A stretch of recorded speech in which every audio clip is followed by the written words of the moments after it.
Саламатсыздар ма? Бүгін біздің екінші сабағымыз Zoom платформасымен қалай оқытамыз деп аталады. Яғни осы платформаның бүткіл функцияларымен барлығымен сіздерді үйрететін боламын, таныстыратын боламын.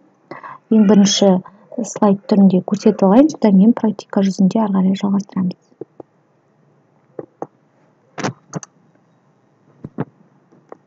Zoom платформаға ең бірінші қалай кіреміз? Поисковикке zoom.as батырмасын басу арқылы, жазу арқылы сайтты ашамыз, немесе осы сайтты компьютерімізге жүктеп алуға болады. Яғни Zoom платформасының өзін скачать Zoom деп жазып, компьютерге жүктеп алуға болады. Бұл удобно, барлығына да қолайлы жүктеп алу. Немесе осылай сайттың атын жазып ашып отыруға да болады. Екінші, ары қарай Gmail почтасын сұрайды. Яғни осы ашылып тұрған Gmail почтамызбен паролімізді енгіземіз. Содан кейін ары қарай конференцияға организовать конференцию батырмасын басу арқылы конференцияға өтеміз. Яғни өзіміз конференция ұйымдастыру үшін осы батырманы басамыз. Одан ары қарай конференцияға шақыру батырмасы арқылы оқушыларымызды немесе әріптестерімізді шақыра аламыз. Міне, Zoom платформасын осылай жазып кіреміз. Мынадай болып шығады сіздерде. Қызылмен көрсетіп тұрған жерді басамыз. Содан кейін сіздерде мынадай болып шығады. Бұл жерде бағана айтып кеттім, тағы да платформаны телефоныңызға немесе компьютеріңізге жүктеп алсаңыз болады. Войти конференцию деген батырма бұл арнайы сілтемемен немесе кодпен кіретіндерге арналған, яғни оқушыларға, немесе егер сіз әріптесіңіздің конференциясына кіргіңіз келсе, осы арнайы сілтемемен немесе кодпен войти конференцию батырмасы арқылы кіресіз. Егер де өзіңіз конференция бастағыңыз келсе, организовать конференцию батырмасын басып, содан кейін мына жерде батырманы таңдайсыз. Без видео немесе с видео, қайсысы соның біреуін таңдап конференцияға өтесіздер. Енді ары қарай сіздерге практика жүзінде көрсетейін.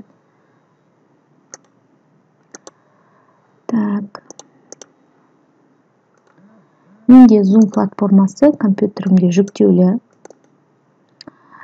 Сіздер кірген кезде сіздерден Gmail адресті сұрайды, соны басасыздар. Содан кейін сіздерде осындай бетше ашылады.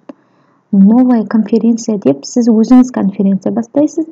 Войти деп, бұл жерге оқушылар немесе өзіңіз басқа біреудің конференциясына кіру үшін войти батырмасын басасыздар. Енді қазір өзіміз конференция бастап қарайық. Войти с использованием звука компьютера дегенді басамыз. Видеоны тоқтап тастаймын. Енді түсіндіре кетейін. Бұл сіздің конференцияңыз. Мына жерде ең жоғарысында қарасаңыз, идентификатор конференция Zoom 955-484-832 деп тұр. Яғни бұл конференцияның коды, осы код арқылы оқушыларды шақырсаңыз болады. Мына жерде выключить, включить звук деген бар. Сабақ бастар кезде оқушыларға осы батырманы басып қоюын өтініңіз. Себебі барлығы жан-жақтан сұрақ сұраған кезде сұрақ қойып қалуы мүмкін ғой. Сол кезде сіздің даусыңыз естілмей қалуы мүмкін. Тек сұрақ жауап барысында оқушылармен кері байланыс ретінде жүргізген кезде оқушының атын атап, осы жерде микрофонды қосып қоюыңызға болады. Одан кейін мына жерде видео тұр. Бұл видеоны өшіріп қойсаңыз да болады, қосып қойсаңыз да болады. Егер қоссаңыз, өзіңіз көрініп тұрасыз оқушыларға. Сосын пригласить батырмасы бұл конференцияға адамдарды шақыру. Бұл жерге қалай шақыра аламыз? мына жерде жоғарыда банағы айтып кеткен конференцияның номері 955-484-832. Осы нөмірді бере аласыздар. Және ол нөмірмен қоса сіздерге пароль беру қажет болады. Пароль мына жерде ең астында тұр. 705-328 деп тұр. Осы конференцияның паролі. Яғни осы екі номерді беріп шақырсаңыз болады оқушыларға. Оны қалай ұйымдастыруға болады? Мысалы, чат ашып қойыңыз, WhatsApp чат, сол чатқа осындай уақытта арнайы конференция болады деп хабарлама жасайсыздар да, уақыты болған кезде осы екі кодты берсеңіз болады. Оқушылар бірден осы екі код арқылы кіріп кетеді. Және екінші бір варианты, мына жерде копировать URL адрес деп тұр. Копировать URL. Бірінші тұр, міне осы ссылканы копировать етіп алып, оқушыларға жіберсеңіз болады. Және де мына жерде почта, яғни оқушылардың почталарын жазып, рассылка жіберсеңіз де болады, приглашение. Бірақ меніңше удобно, ең самый тез кіретін бұл мына жердегі коды мен парольді беру. Мына жерде жоғарыда тұрған сан мен төменде тұрған екі санды беру. Я болмаса копировать URL адрес арқылы шақыру бұл ең тиімдісі және тез болады деп ойлаймын өзім. Енді бұны қайсысын пайдаланасыздар, оны өздеріңіз шешесіздер. Енді мына жерде тағы бір батырма бар, управлять участниками деп тұр. Осыны басқан кезде сіз мына жерде мысалы мен тұрмын тек қана, сондықтан бір адам деп тұр. Мына жердегі участниктерді өшіріп қайтып қосуыңызға болады. Мысалы, подробно басып, қасына басқанда участниктер қалай отырғаны көрініп тұр. Мысалы, микрофон айырылып тұр, видеосы айырылып тұр, мысалы, осылай тұр. Бұл жерге участниктерді удалить етуге болады, керден қосуға да болады. Содан кейін тағы бір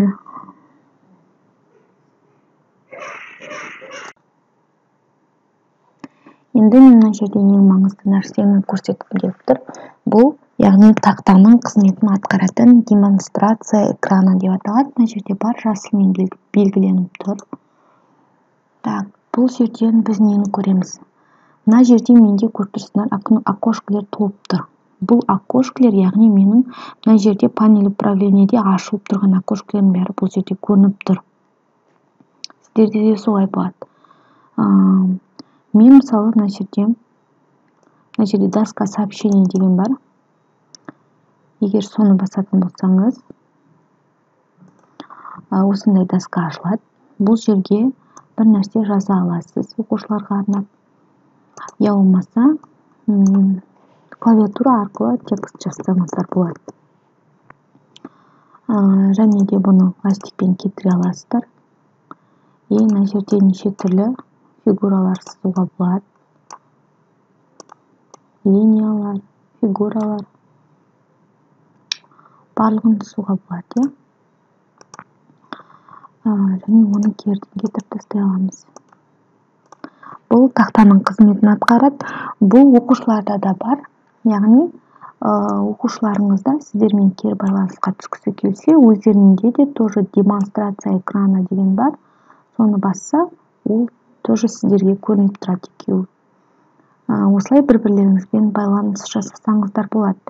Және тағы бір керемет мүмкіндік демонстрация экраны. Мына жерден мысалы бір слайд ашып қойсаңыздар болады, сабақтың слайдын. Мен мысалы бір слайдты ашып көрсетейін. Мысалы бір слайдты ашып қойдым. Егер де мен мына жерде зумға баратын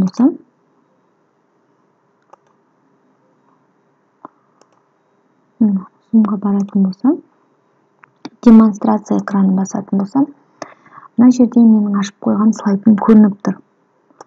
Міне. Яғни бұл слайд оқушыларға да өзіме де көрінеді.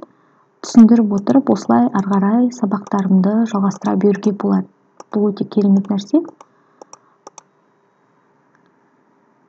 Яғни сіз нені ашасыз, не нәрселерді ашып қоясыз мына жерге астына. можно Word документ ашып коюуга болот, я болмаса бир фотолор ашып коюңузга болот, я болмаса YouTube'дан видео ашып коюңузга болот, скачать этип алып, я болмаса прямой YouTube'дун өзүнөн көрсөңүз болот астына. Сонун баардыгы окуучуларга да өзүңүзгө да көрүнүп турат. Енді бұл демонстрация экраны жабуу үчүн мына үстүнө барамыз. Остановить демонстрацию дегенди басамыз. Сонда бұл такта жабылат. Содан кийин мына жерде чат бар. Бұл чатпен окуучулар менен бири-бирлериңизбен байланыш жасай аласыздар. Жазбаша. Мысалы, бір нәрсе деп жаздым. Проведем, яғни бір-бірлерімен жазбаша байланыс жасауға болады. Келесі ең керемет нәрсе мына жердегі запись деген бар. Яғни егерде оқушы бұл сабаққа онлайн трансляцияға қатыса алмай қалса, өзіңіз білесіз, бұл сабақ оқушыларды қосқан кезде ішінде жоқ оқушылар болатын болса, мына жерде сабақты бастаған кезде вообще барлық сабақтың барлығын жазып алған жақсы, өзіңізге де анализ жасау үшін жақсы, записьті басасыз. И мына жерде осындай сол жағында окошко шығады, запись деп жүріп жатырмын. Сабақ біткеннен кейін ол автоматты түрде өзі жазылады. Өзі жазылып сақталып қалады. Содан кейін бұл сабақты қатыспай қалған оқушыларға жіберсеңіз болады. Бұл өте керемет нәрсе. Содан кейін мына жерде реакция бар. Яғни смайликтің нелері, белгілері. Оқушылар соны пайдаланса да болады, кері байланыс арқылы. Болды, осы несі, Zoom-ның возможностьтары көп, ең қолайлы, барлығына түсінікті деп ойлаймын. Бұл платформамен 6 жастағы бала да қолданыла алады. Бұл платформаны соткаңызға жазып алсаңыз да болады, ұялы телефоныңызға. Оқушылар да мына демонстрация экранын көрсете алады дедік қой. Өзінің, яғни ұялы телефонына жазып отқан тапсырмасын түсіру арқылы камераны ашып беріп түсіретін болса, демонстрация экранын басып, содан кейін камерамен өзінің жазған тапсырмасын түсіретін болса, оны сіз көре аласыз осы жерден бірден. Осылай тапсырмаларды тексере аласыз. Ол енді өзіңіздің шеберлігіңізге байланысты. Жалпы бұл платформа өте ыңғайлы, ең бастысы оқушыға да, мұғалімге де ыңғайлы және бәрі түсінікті, қарапайым жасалынған. Сұрақтарыңыз болса, қойып отырыңыздар. Конференцияны аяқтау үшін завершить конференцию деп басамыз. Завершить конференцию для всех дегенді басамыз.